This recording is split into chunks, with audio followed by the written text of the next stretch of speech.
Jujur saya sedih mendengar statement dari Om Edi, di mana hanya untuk meredam kasus Jessica yang semakin bergejolak karena keinginan masyarakat untuk membuka kasus ini seluas-luasnya untuk didengar oleh para petinggi negara, sampai harus negosiasi dengan TikTok.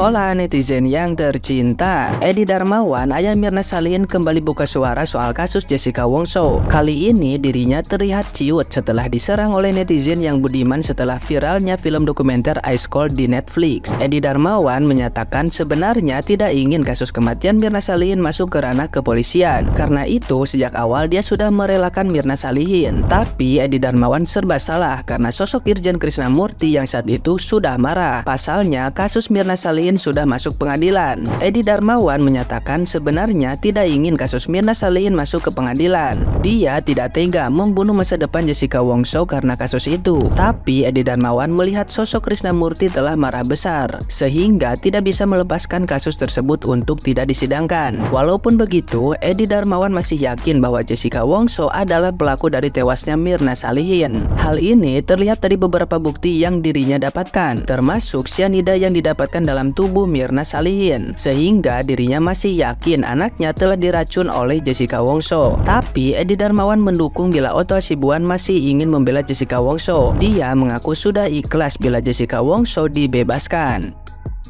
Nah, gimana nih menurut netizen yang maha benar? Silahkan berkomentar ya.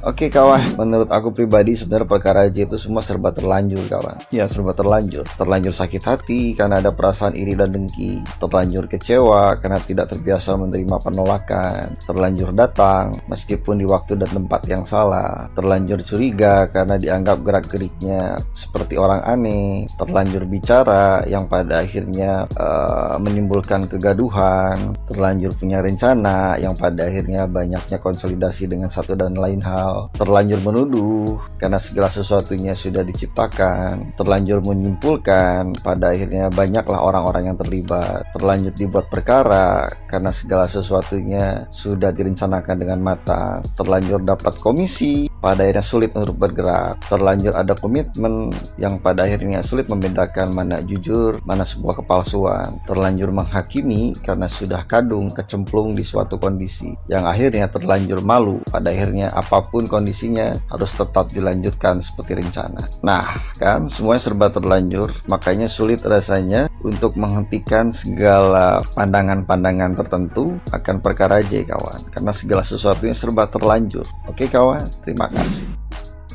Iya, kita tahu bahwa Pak Krisnamurti sudah meyakinkan keluarga untuk bisa melakukan otopsi dan sudah disetujui dong. Ya, tapi otopsi yang dimaksud adalah bukan jasad Mirna, tetapi otopsi gelas. Nah, itu yang harus digarisbawahin bahwa yang diotopsi adalah gelas, bukan mayatnya Mirna. Karena kalau misalkan mayat Mirna diotopsi, harusnya masalah ini sudah tidak lagi menjadi pertanyaan besar untuk masyarakat Indonesia. Kalau memang sudah diotopsi ya harusnya ada datanya gitu loh. Nah masalah sampai hari ini Pak Otto Hasibuan mengatakan bahwa memang tidak ada data otopsi yang keluar, yang ada hanya data pengambilan sampel dan hanya ditemukan 0,2 cyanida yang which is itu tidak bisa membunuh atau mematikan seseorang gitu.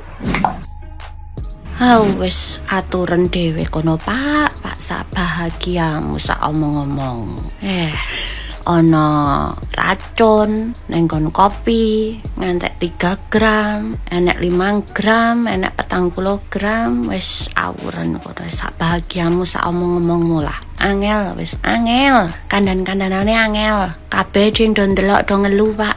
Aja mbok tambahi mumet. Yen mumet bareng ayo ngopi bareng po piye Pak, malah kepenak. Wis angel, tuturane angel. Hai netizen, nah inilah akibat daripada permintaan maaf daripada Bapak Edi Solikin yang viral di media sosial. Jadi jangan asal mengeluarkan permintaan maaf bahwa Bapak Otto itu orangnya baik. Betul, terbukti daripada jawaban-jawaban dia. Dia tetap rendah hati, dia tetap baik hati. Jadi yang menjadi akibat daripada permintaan maaf menurut saya ya netizen,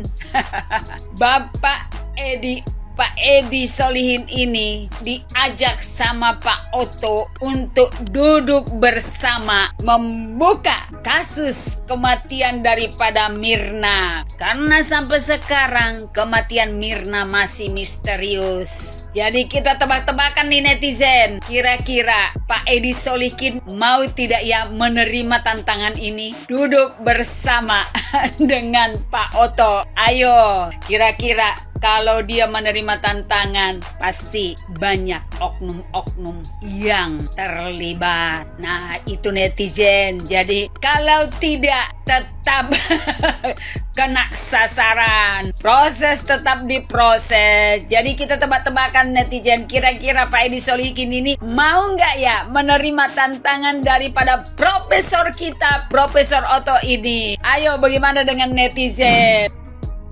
Pak Edi, ada apa ini sekarang? Kok tiba-tiba minta maaf? Padahal di video-videomu sebelumnya itu, kau itu seolah-olah membantah ataupun menyanggah pernyataan-pernyataan ataupun pendapat dari penasihat hukum Jessica Kumala Wongso, Prof. Otto Hasibuan. Tapi beberapa hari belakangan ini videomu itu berbanding terbalik dari yang kemarin-kemarin. Ada apa? Udah nggak tenang tidurnya, boy. Dan satu hal lagi Pak Edi, seolah-olah Pak Edi ini adalah orang yang paling tahu. Padahal Bapak ini kan cuma sebagai keluarga dari korban, yang dimana kepentingan Bapak itu sudah diwakili oleh pengacara negara dalam hal ini jaksa penuntut umum di tahun 2016 yang lalu sewaktu persidangan. Cuman kemarin video-video kemarin itu Bapak menyampaikan seolah-olah tahu semua terkait materi persidangan. Ujung-ujungnya sekarang Bapak kayak slow semana gitu kan, agak apa nengoknya. Dan yang terakhir, bertobatlah sebab kerajaan Allah sudah dekat. Enak aja nyuruh-nyuruh Otto Hasibuan untuk lift the case, untuk meninggalkan kasus Jessica ini. Kalau Jessica terbukti tidak bersalah, bukan dia pelakunya, lu mau tanggung jawab ngegantiin Jessica masuk ke dalam penjara? Gua tanya sekarang. Gua pribadi mendukung Pak Otto dan seluruh advokat yang ikut membela Jessica, membuka kembali kasus Jessica dan membuktikan bahwa Jessica tidak bersalah. Atau nih orang mulai gemeter kali ya, banyak advokat yang ikut membela si Jessica ya, ingin membuka kasus ini, jadi ngomongnya agak diredain gitulah. Kalau gua tetap dukung Pak Otto untuk membuka kembali kasus Jessica, karena kasus Jessica ini mencerminkan masih bobroknya sistem hukum di negara kita. Jujur saya sedih mendengar statement dari Om Edi, di mana hanya untuk meredam kasus Jessica yang semakin bergejolak karena keinginan masyarakat untuk membuka kasus ini seluas-luasnya untuk didengar oleh para petinggi negara, sampai harus negosiasi dengan TikTok supaya take down semua yang terkait dengan kopi sianida. Sudah terlanjur jauh, Pak. Netflix sudah dilihat oleh seluruh masyarakat di dunia internasional. Apa yang mau di take down? Apa manfaatnya? Karena Netflix sudah membuat kami terbuka. Kami melihat, bukan hanya mata kami, tapi juga mata hati kami. Itu melihat semua yang ada. Betapa bobroknya peradilan di Indonesia untuk saat ini, untuk kasus ini. Semoga kasus yang lain tetap bersih. Maka dari itu, jika ada keinginan untuk take down, maka semakinlah masyarakat gak percaya dengan peradilan dan aparat yang ada di Indonesia. Justru kondisi yang lagi bagus-bagusnya seperti ini jangan dibungkam, malah segera turunkan tim untuk kembali meninjau ulang perkaranya, kemudian memberikan peluang untuk cari jalan bagaimana supaya kondisinya menjadi baik, bukan malah take down. Kalau di antara kalian yang terlibat di dalamnya, kalian merasa terancam dan merasa kalian galau karena masalah ini, sampaikan baik-baik. Itu konsekuensi yang harus Anda terima. Kenapa? Karena kebenaran akan mencari jalannya sendiri. Kita yakin dan percaya, bukan hanya karma, tapi kebenaran akan cari jalannya sendiri.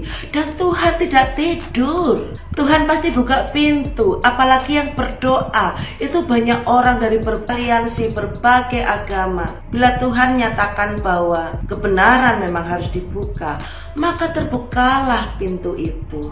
Jadi saudaraku yang terkasih, inilah yang namanya keajaiban doa. Dan keajaiban doa tidak dibeli dengan uang, tidak bisa dibeli dengan kekuasaan, tidak bisa dibeli dengan apapun juga, emas, permata, berlian yang ada di dunia ini. Saudaraku yang terkasih, ayo tetap semangat membela kebenaran. Bukan hanya Jessica, tapi semua yang sifatnya ketidakadilan di dunia ini, khususnya di negara Indonesia, kita perjuangkan. Jangan sia-siakan teman-teman lawyer yang Anda memiliki pekerjaan yang luar biasa, profesi yang luar biasa untuk berjalan di jalan yang salah. Karena Anda disumpah pada saat Anda lulus kuliah untuk menjadi profesional yang benar di bawah kitab suci Anda masing-masing.